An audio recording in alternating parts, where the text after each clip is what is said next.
Eu sou Ivan Lima e você é muito bem-vindo ao canal Fatos Desconhecidos. Em 2014, uma mulher chamada Melissa Tobias escreveu um livro de ficção chamado A Realidade de Madhu. Na obra, a autora conta a história de uma jovem que é abduzida e vai parar em uma nave espacial alienígena. Bom, até aqui tudo bem. Estamos falando de uma obra de ficção. O problema é que, em certo trecho do livro, Melissa cita uma terrível pandemia que aconteceria em 2020, o que muita gente interpretou como uma previsão. Posteriormente, ela também falou sobre os novos ceifadores que irão atormentar a humanidade. E, nesse caso, ela faz referências às novas coisas que poderão acontecer com os humanos nos próximos anos. Mas qual a chance dessa previsão estar certa? Essa Melissa Tobias realmente previu a pandemia? Devemos levar suas previsões a sério?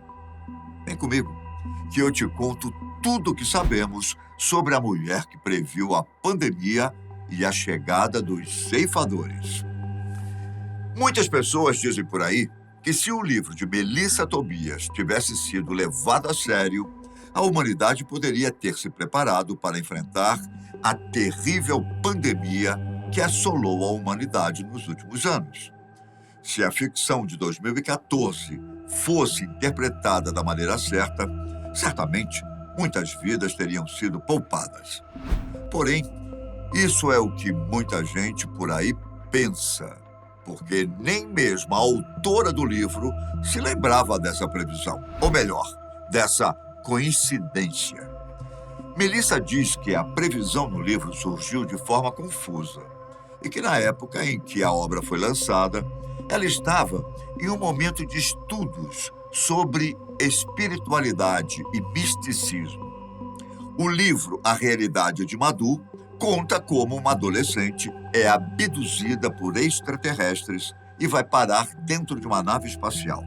Dentro dessa nave, Madhu deve lidar com seus medos mais profundos. Segundo Melissa, Madhu é o seu alter ego, pois tem muita coisa da vida dela na personagem e na história. O objetivo em superar os medos é para a personagem se tornar uma semente estelar, que é a pessoa que poderia ajudar o nosso planeta em um processo de transição. Muitas filosofias, como a Cabala, falam do processo planetário pelo qual nós estamos passando. No entanto, nenhuma delas determina uma data, a não ser a famosa data limite, que foi supostamente citada por Chico Xavier, que começava no final de 2019. Segundo Melissa, ela usou essa data como base para escrever o seu livro. A verdade é que Melissa se baseou em várias filosofias para explicar por que uma pandemia aconteceria no ano de 2020, deixando claro que ela não teve a intenção de fazer uma previsão. O fato é que a data escolhida coincidir com a chegada da pandemia foi realmente apenas uma coincidência. Mas houve também uma outra inspiração. Segundo ela, o livro, que foi escrito em 2013, surgiu após um sonho. Ela sonhou com uma menina que estava em algum lugar no futuro e encontrou um ser extraterrestre. Essa garota se apaixona por um androide e, a partir daí, a história começa a se desenrolar. No começo, Melissa nem tinha como objetivo escrever um livro. Só que depois que ela colocou a história no papel e viu que já tinha escrito 150 páginas, pensou que poderia publicá-la. Depois de procurar alguma forma de publicar seu livro, ela tirou dinheiro do próprio bolso, gastando cerca de R$ 15 mil para publicar 2.000 exemplares. No trecho em que Melissa faz a tal previsão, ela escreveu o seguinte: em 2020, quando a terceira realidade terminou de envolver todo o planeta Terra, uma pandemia global matou mais de 3 bilhões de terráqueos.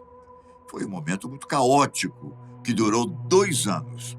Foi uma pandemia viral psicossomática que penetrava somente em corpos incompatíveis com a vibração de amor ao próximo. Não havia para onde fugir. Mesmo que a descrição do livro seja parecida com a pandemia que assolou o mundo, ainda há algumas coisas que não batem com a realidade. O número de vítimas que realmente perderam a vida é, felizmente, menor do que o citado na obra.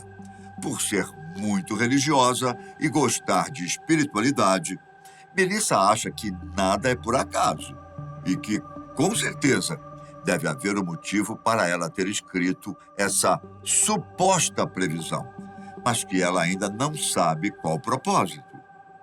Em seu canal do YouTube, Melissa fala um pouco da sua interpretação sobre o trecho do livro.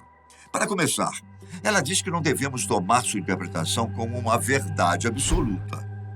Melissa acha que a pandemia é um ceifador que está fazendo a separação do joio do trigo. E mais de 3 bilhões de terráqueos estão sendo exilados do planeta agora. Este número não se refere aos que deixaram o corpo físico, mas sim aos que perderam a chance de continuar neste planeta. Segundo ela, na medicina holística, toda doença é psicossomática. O que isso quer dizer?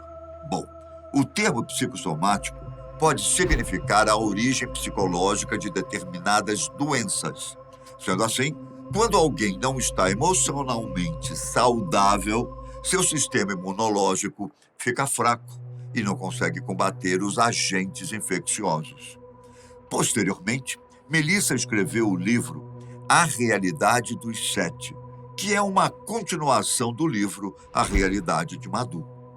É nesse livro que a autora acredita ter feito mais uma previsão do que pode futuramente acontecer com a humanidade. Melissa acredita que as coisas que estão escritas neste e em outros livros ainda vão acontecer. Ela cita algo envolvendo até as pirâmides da Amazônia, fato parecido com o que acontece no livro A Realidade dos Sete. Segundo a autora, quando fizerem a descoberta das pirâmides da Amazônia, algo de muito importante será ativado e irá desencadear o segundo chacoalhão, ou melhor, o segundo ceifador. Melissa diz que o primeiro chacoalhão foi a pandemia que passamos nos últimos anos, mas que algo pior ainda está por vir.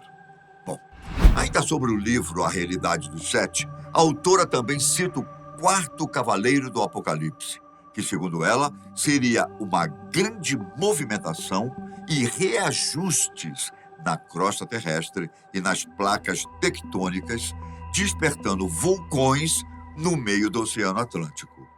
Para chegar a essa ideia de pirâmide da Amazônia, ela se baseou no livro Serpente de Luz, que fala de um processo que só acontece a cada 13 mil anos, quando a energia Kundalini da Mãe Terra, a chamada Serpente de Luz, emerge das entranhas do planeta e desliza como uma serpente até a sua nova morada. A respeito disso, a próxima morada da Serpente de Luz seria em algum lugar aqui na América do Sul, fazendo Melissa deduzir que este local sagrado é a Pirâmide da Amazônia. Ela também achou apoio em uma fala de Chico Xavier, que disse que o Brasil seria o coração do mundo. E se esse possível chacoalhão realmente acontecer, quais serão as consequências, hein? Bom, em um vídeo publicado em 15 de junho de 2020, Melissa faz algumas suposições sobre o que ela acha que pode acontecer. As consequências poderiam ser uma queda geral na comunicação do mundo todo, 3 dias e 3 noites de escuridão, o que afetaria a economia do mundo todo. O objetivo desse chacoalhão, ou ceifador, como Melissa chama, seria despertar as pessoas. Mas como assim despertar as pessoas?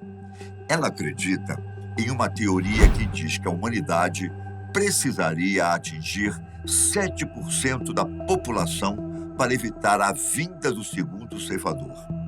Esses 7% precisam estar despertados, acordados, o que significa que uma pessoa deve estar apoiada em 3 pilares, que são a busca pelo autoconhecimento, aprimorar o conhecimento e fazer caridade.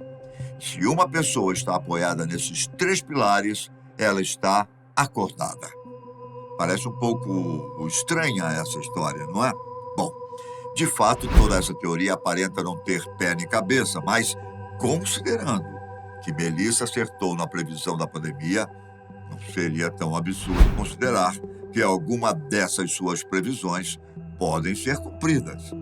De forma resumida, coisas muito estranhas ainda podem acontecer em um futuro próximo. Melissa diz que esses acontecimentos servem para acordar as pessoas e incentivá-las a viverem com base nos 3 pilares citados. Mas vale lembrar que, ao mesmo tempo que ela defende essas teorias, ela também fala que não devemos levar sua interpretação como uma verdade absoluta. Agora, cabe a cada um de nós analisar as teorias e tirar nossas próprias conclusões. E você? Qual a sua opinião? Será que Melissa realmente previu a pandemia e algo ainda pior está por vir? Bom, eu fico por aqui, mas nos vemos logo mais no canal da Fatos Desconhecidos. Fiquem com Deus. Um grande abraço.